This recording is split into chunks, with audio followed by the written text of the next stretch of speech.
Based off research conducted by the Ahnenerbe, Himmler became convinced that descendants of the ancient Aryans could be found not only in Europe, but also in Asia.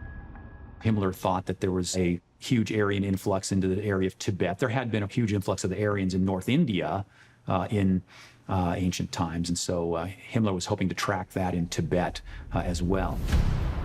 In April of 1938, just over a year before the outbreak of World War II, Himmler dispatched a team of researchers to Tibet. They were seeking confirmation for their beliefs in Tibet. They hoped that there were still Aryans left alive in Tibet, and that would have lent enormous credence to what they were telling the German population. There were 5 or 6 principal scientists, anthropologists, meteorologists, biologists who were there, led by a fellow by the name of Ernst Schaefer. Ernst Schaefer was a renowned hunter and zoologist in the 1930s.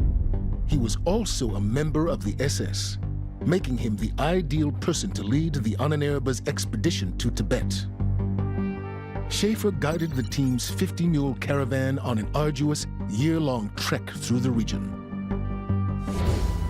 They wanted to study the Tibetans. They measured their heads, they measured their skulls, they measured distances between different parts of their skulls. So they looked all over Tibet for the Aryans, and they never found any. Although Schaefer and his team were unable to find any biological evidence of Aryans in Tibet, they did discover an ancient artifact which they believed provided the link between Tibet and Germany that Himmler was looking for. When the Nazis were in Tibet, they came across a statue that was nicknamed the Iron Man. A statue of a bearded Buddha, weighs 22 pounds, and it has a swastika on the side. What's so very fascinating about the Iron Man artifact is that it shows what looks like a Caucasian or Aryan person with a beard.